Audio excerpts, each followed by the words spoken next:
ప్రయత్నం చేస్తున్నారు. ఇప్పుడు మరొక కాలం మన ముందున్నారు. ఈయన కూడా కడప జిల్లా డిసిసి మాజీ అధ్యక్షులు, డిస్ట్రిక్ట్ కాంగ్రెస్ కమిటీ మాజీ అధ్యక్షులు నజీర్ అహ్మద్ గారు. మీ అభిప్రాయం కూడా తెలుసుకుందాం. గుడ్ ఈవినింగ్ నజీర్ గారు. బాగున్నాను.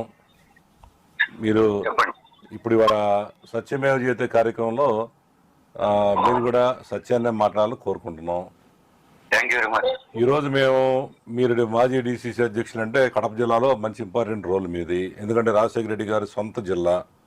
ఇప్పుడే మీ ముందు రాములు గారు కూడా మాట్లాడారు అదే జిల్లా నుంచి.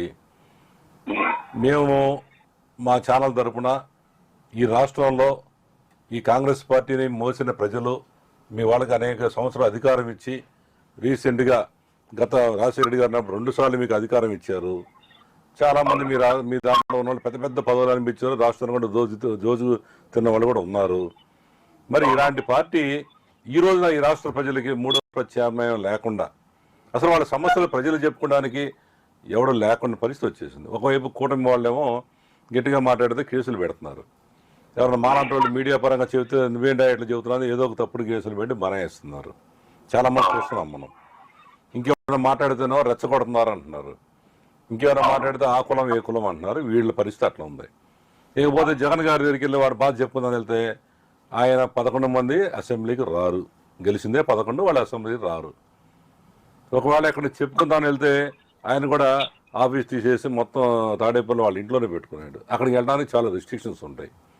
మరి ఇప్పుడు ఈ ప్రజలందరూ పార్టీని ఎదుక్కుంటూ కాంగ్రెస్ పార్టీ ఉందని వెళ్తుంటే మీ పార్టీలో చూస్తే ఒక్కడు సరైన లీడర్ కనపట్ల. అందుకనే వాళ్ళ మీ పార్టీ విధానాలు ఏంటి అసలు? మీరు కేవలం మీ నాయకురాలు షర్మిలా గారి ఆస్తుల కోసమే మీరందరూ పనిచేస్తారా? వాళ్ళ కుటుంబ తగాదాల కోసం మీ నాయకులందరూ పనిచేస్తారా? లేదు ప్రజల కోసం మీరు పనిచేస్తారనే ఉద్దేశంతో ఇవాళ శంకర పద్మశ్రీ గారిని పిలిచి ఈ లైవ్లో కూర్చోబెట్టాం. మీరేమంటారో చెప్పండి దీని మీద. రాజశేఖర రెడ్డి బిడ్డ అని షర్మిల గారు వచ్చినప్పుడు మేము కూడా సంతోషించాం. ఓకే, రాజశేఖర రెడ్డి అంటే ఆయన కూతురు అంటే ఆయన రాజశేఖర రెడ్డి గారికి ఉండే లక్షణాల్లో కనీసం ఒక 10%, 15% లక్షణాలు ఉన్నా కూడా చాలు. మనం అది ఆశించినాం. షర్మిల గారు అంటే ఆశించినాం. అందరం వెల్కమ్ చెప్పినాం. ఆమె వస్తే మంచిది, కాంగ్రెస్ పార్టీని బాగా పైకి తీసుకొస్తుంది అనుకున్నాం. కానీ షర్మిల గారు రావడం అనేది పార్టీకి లాభం కాదు కానీ పూర్తిగా నష్టం అయిపోయింది. ఆమె ఏకపక్ష నిర్ణయాలు.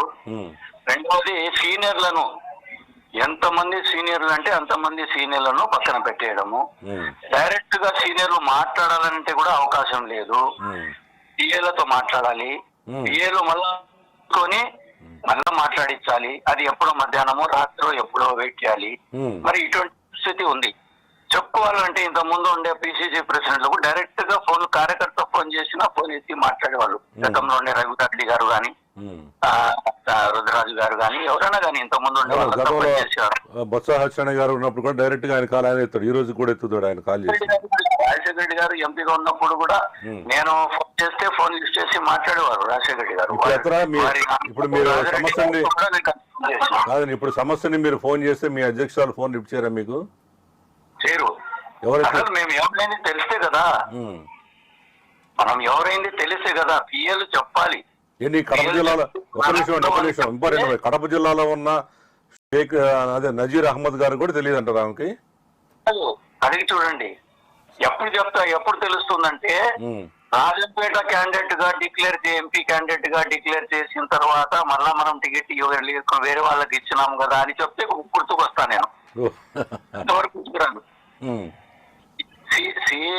ఇప్పుడు సెంట్రల్ ఎలక్షన్ కమిటీ ఏఐసిసిలో ఉంది.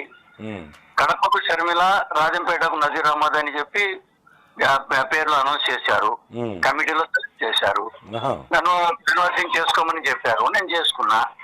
లాస్ట్ మూమెంట్ లో లాస్ట్ డే నామినేషన్ రోజు మన జిల్లా వాడు కాదు, మన రాష్ట్రం వాడు కాదు, తెలంగాణ నుంచి ఒకతన్ని తీసుకొచ్చి అక్కడ బీఫామ్ ఇచ్చేసి పంపించేస్తారు. సరే, ఒకటి నజీర్ గారు కంటే కూడా గొప్పదా? నజీర్ గారు నేనే ఉంటానంటే మీరు జిల్లా స్థాయి లీడర్ మాట్లాడడం లేదు, నా గురించి మాట్లాడడం లేదు. ఇలా రాష్ట్రంలో జరిగిన సెలక్షన్ ఆఫ్ క్యాండిడేట్స్ మొత్తం నాశనం చేసి పెట్టారు. ఆమె ఇష్టం వచ్చినట్టుగా వాళ్ళ పిఎలు చెప్పినట్టుగా చేయడం జరిగింది. మరి ఒకటే. ఇటువంటి పరిస్థితి ఉన్నప్పుడు ఉమ్. ఏం చేస్తారు? ఎవరు ఉంటారు? ఎవరైనా నిజంగా. కానీ నేను మీతో మాట్లాడుతున్నారు, మీరు మీరు నాకు ఫోన్ చేశారు, ఉమ్. నేను మిస్ కాల్ నేను చూసుకుని మళ్ళీ మీకు ఫోన్ చేశాను, మీరు నాకు రెస్పాండ్ అయినారు. ఉమ్. నేనే ఆ మిస్ కాల్ చూసి ఉంటే ఉండలేను అంటే నాకు ఎందుకు మాట్లాడతారు మీరు? అంతేగా మరి. నాకు